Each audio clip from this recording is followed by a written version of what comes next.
Salut à tous, c'est Pangdosh et bienvenue sur cette vidéo qui continue notre cheminement sur la méthode Silva, toujours avec Madame Li Pasco. Salut Li. Salut à tout le monde aussi. Exactement, et on continue. Notre découverte de l'ouvrage de Harry McKnight, Silva Mind Control, Key to Inner Kingdom Through Psycho-Orientology. Ah oui, la dernière fois, je ne vous ai pas montré sa tête, c'est ce monsieur-là. Donc, on vous a déjà fait 2 vidéos sur le sujet la dernière fois. Moi, je trouve l'ouvrage vraiment sympa dans le sens où on voit une orientation et une présentation de la méthode qui est un petit peu différente de ce qu'on avait vu jusqu'à présent. Vous allez voir que dans cette deuxième partie, il y a toute une partie qui correspond complètement au thème du podcast initial, c'est-à-dire tout un rapport avec l'hypnose. Où il y a plein de choses où je ne suis pas totalement d'accord, mais ça va être intéressant d'en discuter. Parce que, bien entendu, il a vraiment, lui, énormément étudié la méthode Silva, la psycho, et donc il a son point de vue par rapport à tout ça. Alors,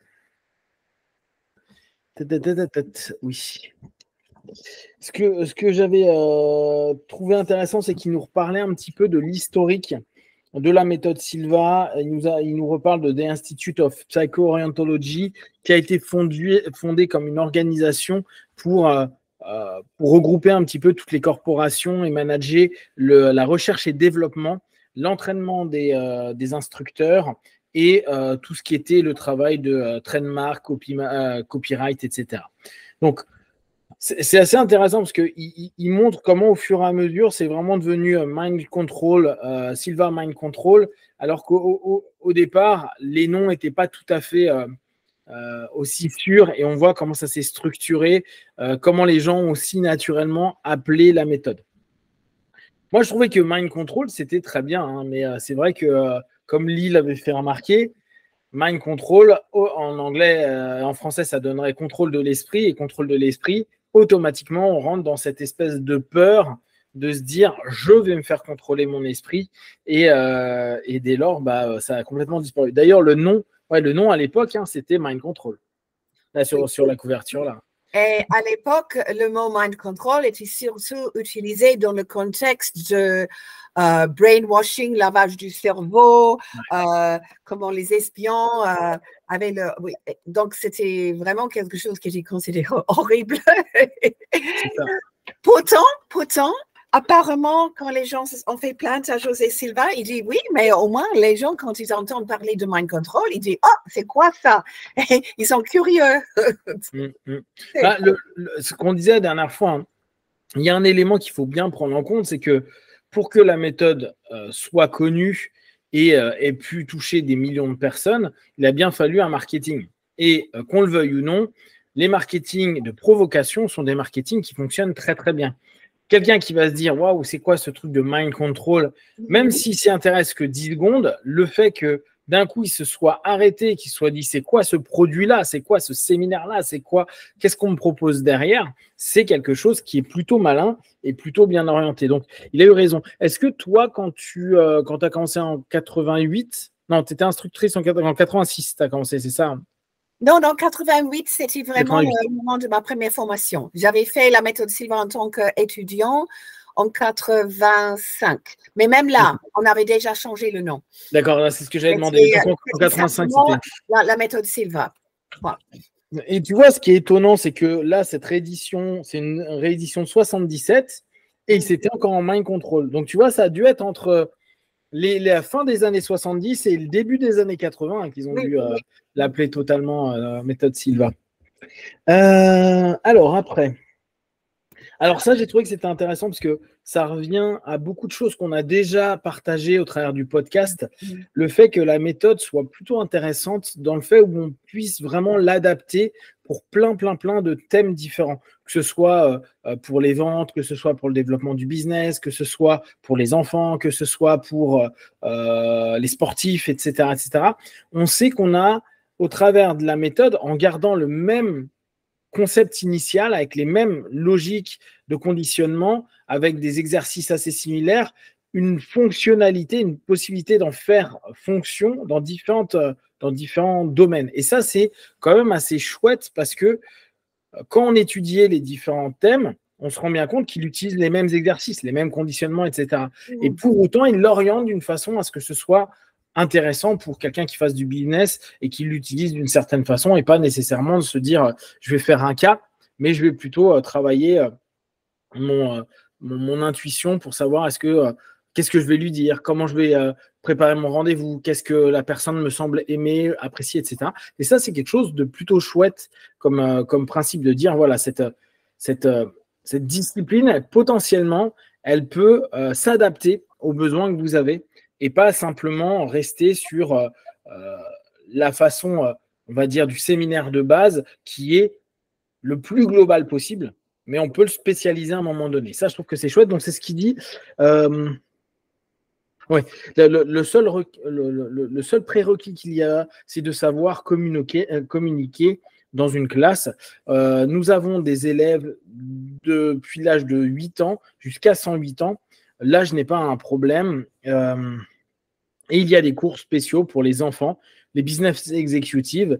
Et plus nous nous développons, plus les leçons peuvent être spécialisées sur des disciplines professionnelles variées comme docteur, chiropracteur, lawyer, ceux qui font du droit, ingénieurs, etc., etc. Donc, c'est vrai que ça, c'est une des spécificités de la discipline. Est-ce que toi, tu as eu des demandes? Tu m'avais dit que tu avais déjà fait une partie au niveau business et tout, mais est-ce que tu as eu des demandes un peu spécifiques? Tu vois, là, je vois lawyer.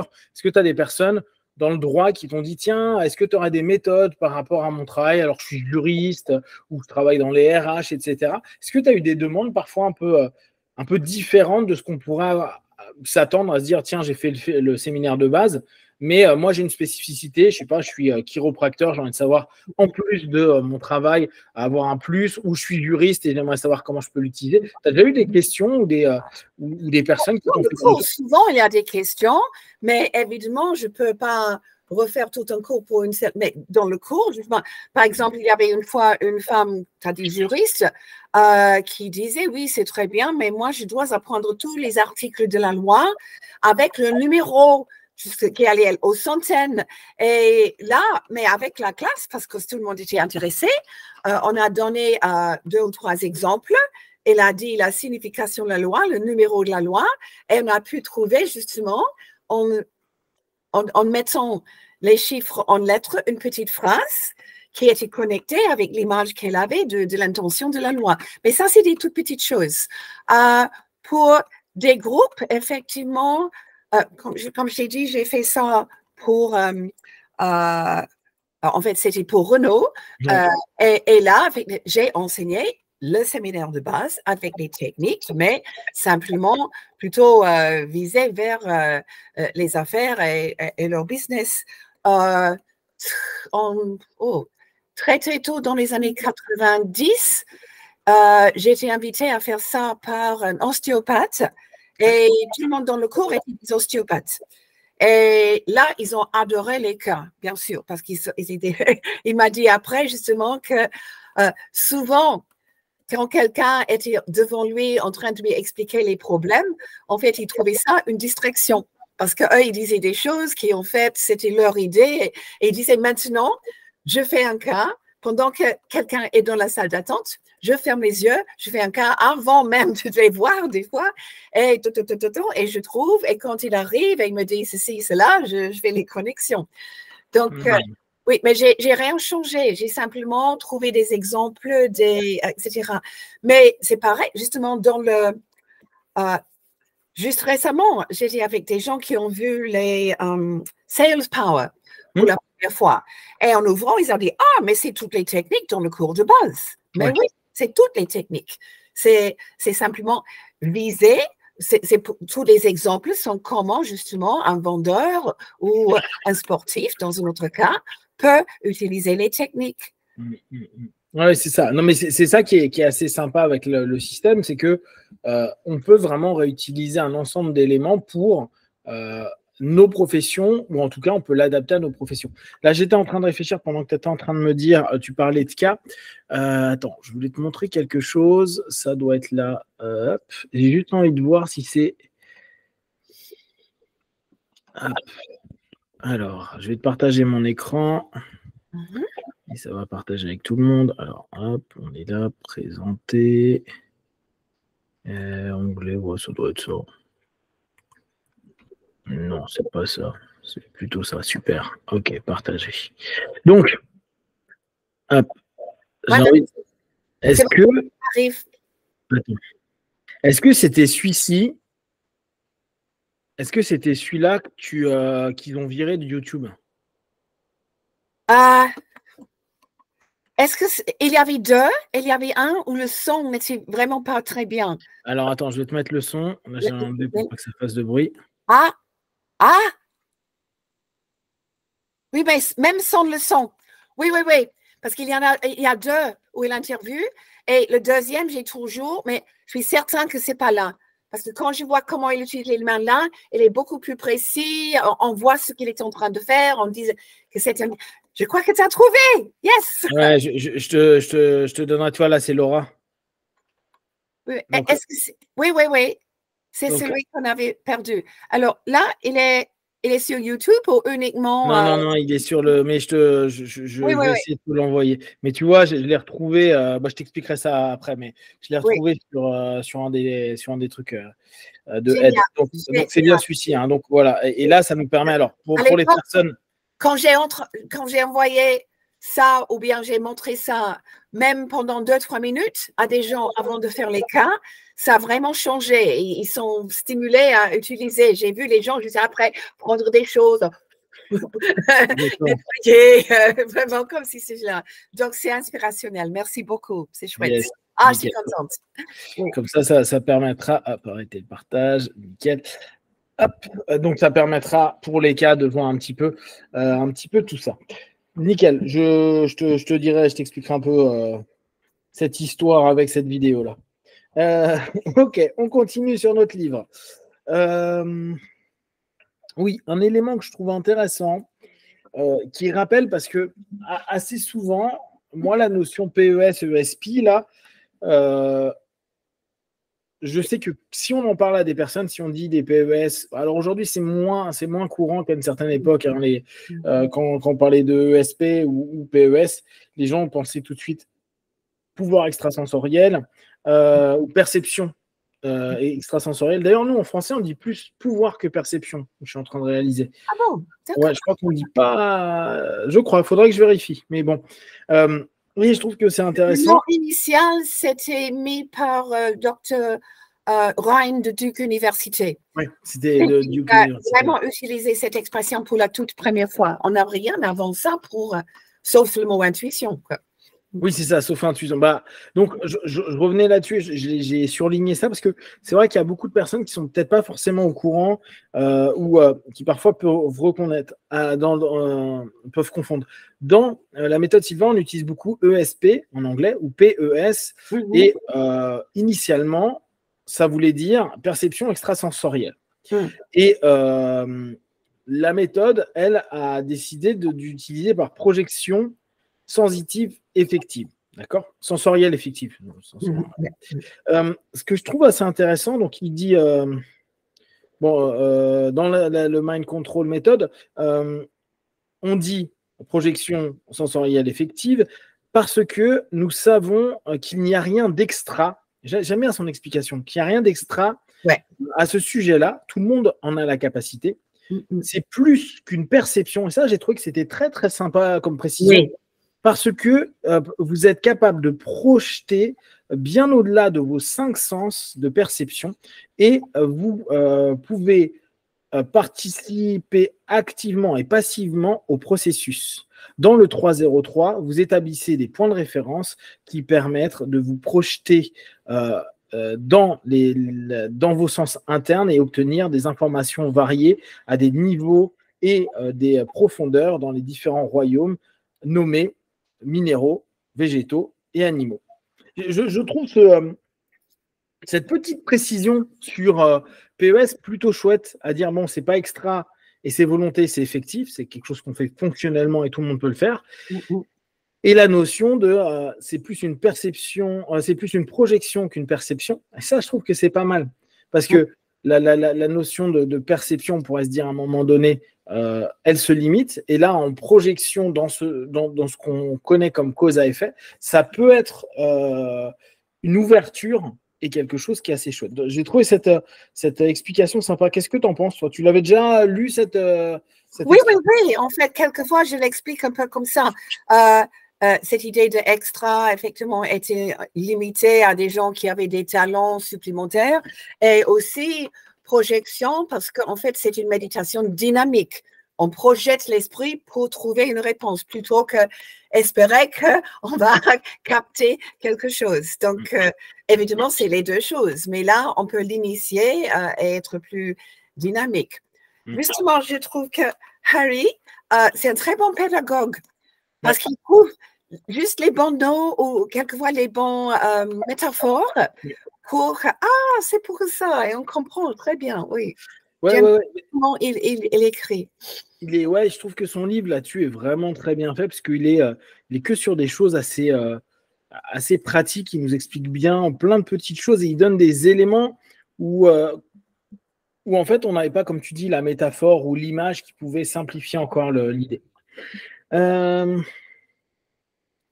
oui, là il parle d'Antonio et d'une démonstration qu'il y a eu le 7 novembre 70. Donc là c'est bien précis. Donc, parle d'une démonstration et un enregistrement du EEG de Antonio au département de psychiatrie de l'université le 7 novembre 1970, pendant que Antonio travaillait sur un projet à son niveau subjectif. Il y a eu plusieurs retours intéressants. Ce qui a permis en fait à Siva Mind Control International de devenir une forme de deuxième université au Texas dans cette zone pour les feedbacks en psychophysiologie, incluant les analyses des variations du cerveau, des fréquences du cerveau, et des retours qu'il va y avoir en utilisant des sujets entraînés au Siva Mind Control comme groupe expérimental. Ces recherches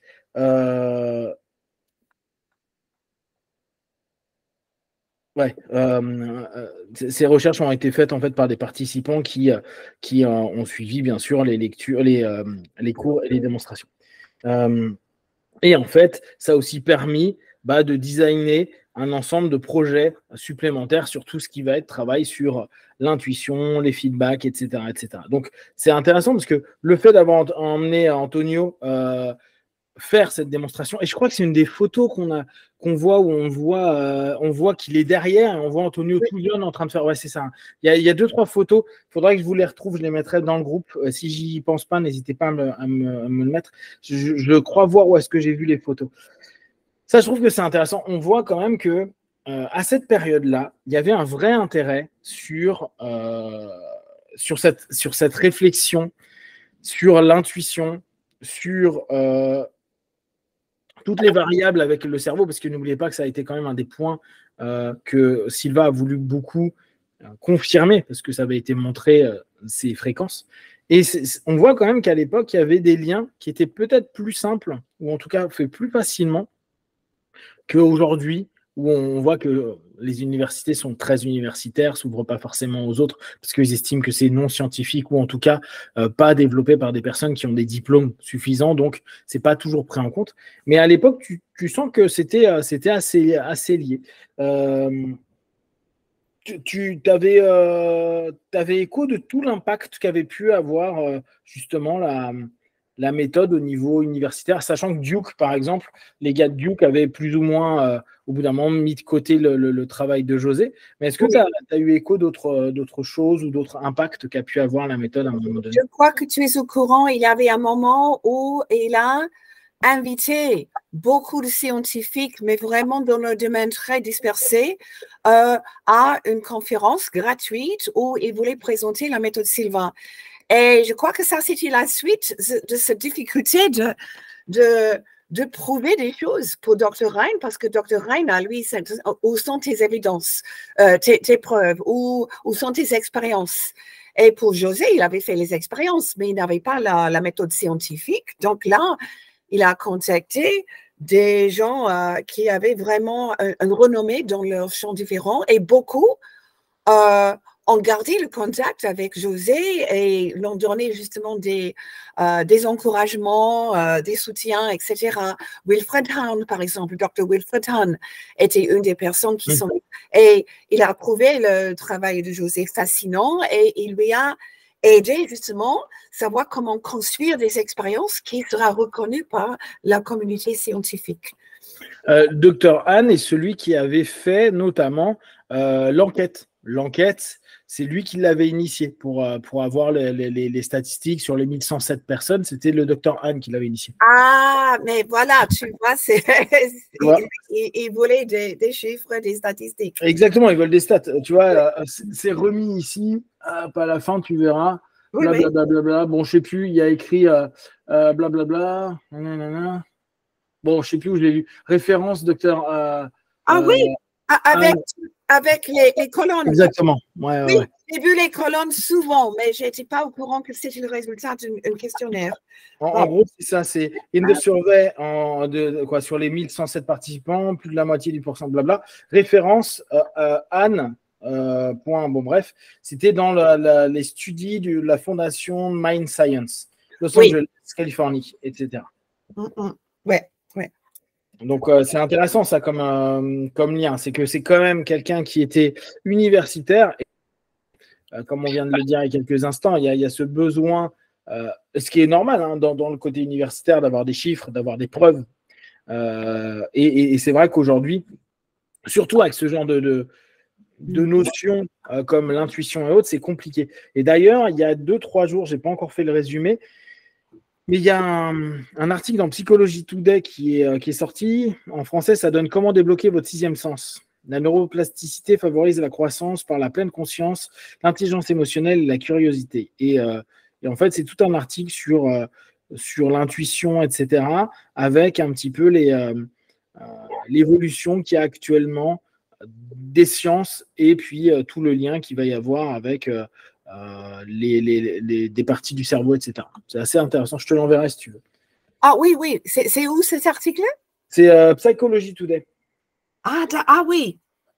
Moi, tu sais, c'est un des trucs que je lis tous les jours. Et il y a beaucoup d'articles super intéressants. Hop, je te l'envoie. Attends, je te l'envoie de suite, comme ça, c'est plus simple. Non, merci. Hop. Et tu vas voir, c'est assez chouette comme lit. C'est parti. On est tout bon. Nickel. Et ouais, c'est assez chouette parce que ça permet, dans Psychology Today, puis il y a Psycholab et d'autres éléments où ils te donnent quand même vachement, aujourd'hui, ils en sont de ce type de questionnement-là. Soit c'est très psycho, soit parfois c'est très neuro. Il y a même des sites très neuro, mais qui tentent parfois de donner des infos très intéressantes. D'ailleurs, on va en parler un petit peu plus tard, mais sur les ondes cérébrales, hier, j'ai fait une vidéo sur un article, alors je ne sais plus où j'ai mis. Ah bah si, je vais l'avoir. Je vais te le partager sur l'écran, mais qui est très intéressant. Psychology Today, c'est en anglais alors? Ouais, Psychology Today, c'est en anglais, ouais. Mais les gens peuvent le traduire, hein, c'est pas... Maintenant, avec Internet, c'est assez facile. Alors, attends, j'essaie de te retrouver. Hier, j'avais un truc qui était intéressant pour nous. Il parlait des ondes θ. Voilà. Tac. C'est celui-ci. Je vais partager l'article parce que je trouve qu'il est intéressant. On va aller regarder vite fait en dessous, mais ça nous donne des éléments, notamment là, c'est sur le θ. Donc, sur les ondes θ, ils sont aperçus, et ça, c'est intéressant plus pour nous encore en hypnose qu'en Silva, bien que, ils se sont aperçus que Oula, ça fait saturer. Ça va, je frise pas trop là? Je ne vois rien là. Ok. Ouais, mais pour l'instant, ça frise pas trop, parce que j'ai l'impression que mon PC il est en train de chauffer. Ah non, je t'entends toujours. Tu bouges un tout petit peu saccadé, mais tu es toujours là. Okay. Alors, je suis en train de mettre. Donc, je vais te partager ça. Hop. Donc, c'est les oscillations. Voilà, c'est ça. Hop, on est bon. Ici, fenêtre. Et c'est celui-ci. Donc, partager. Donc, tu vois, il y a cet article-là, je te l'enverrai, c'est newsmedical.net. Et c'est assez intéressant parce qu'il part du postulat que les ondes θ vont être plus facilement activées par l'utilisation de mémoire. Et tu verras que ce qui est intéressant pour nous, c'est que tout le rapport tu sais qu'on dit la plupart du temps qu'on doit emmener notre partenaire sur des régressions à la cause à partir du moment où il est en transe somnambulique. Or, si on reprend la cartographie un peu de José, θ, c'est plutôt la transe hypnotique. Et il part du postulat qu'à partir du moment où tu emmènes quelqu'un dans ses mémoires, il va commencer à développer un ensemble d'éléments, un ensemble d'ondes cérébrales en θ. Donc, ça voudrait dire qu'il va automatiquement dans l'exploitation potentielle d'une transe type θ dès qu'on utilise d'une certaine façon les mémoires. Donc, on a un lien entre les mémoires, la transe et les régressions à la cause qui sont possibles tout en emmenant vers des ondes θ. Je trouve que l'article est hyper intéressant. Ça me rappelle quelque chose que José a expliqué, mais je n'ai jamais vu par écrit. C'est pour ça que je me considère bénie d'avoir pu avoir tout ce temps avec José. Et il disait que justement, quand quelqu'un est en train, par exemple, d'écouter une conférence, apprendre quelque chose, il peut écouter très bien en bêta, même en alpha, et il y a des moments où il plonge en θ. Et pour José, ça, c'est le moment où c'est traité à un niveau profond et stocké dans la mémoire long terme. Et il dit, sans ces petites plongées en θ, on ne peut pas retenir ou vraiment bien comprendre ou enregistrer ce qu'on a appris. Et effectivement, là, on dit, c'est pas pendant l'expérience, c'est pendant qu'on mémorise. Donc, en plein d'expérimenter, il y a des moments où il faut que je me rappelle de ça et tu transfères à la mémoire. Oui. Et c'est intéressant parce que cette notion de θ, bon, outre le fait, là, il parle pour les personnes d'Alzheimer, etc., mais de façon générale, ça donne du sens à la notion en hypnose. On dit on tente d'amener les personnes en θ. On fait des régressions à partir du moment où la personne est au niveau somnambulique, pas avant parce que il risque de ne pas être forcément hyper dans le bon, si on reprend dans les bonnes fréquences cérébrales. Et on peut même spontanément faire plonger quelqu'un à un niveau de transe somnambulique juste en lui demandant un rappel d'une mémoire et en le faisant plonger dedans de plus en plus jusqu'à ce que lui soit complètement dissocié de l'instant présent et focalisé simplement sur le vécu et le ressenti. Donc, ça nous donne des ponts qui sont très intéressants dans la méthode Silva, dans l'hypnose de façon générale. Je vais aussi, merci beaucoup parce que je vais envoyer cet article à Akhtar Chowdhury. Tu te rappelles bien sûr. monsieur qui était dans la classe avec toi?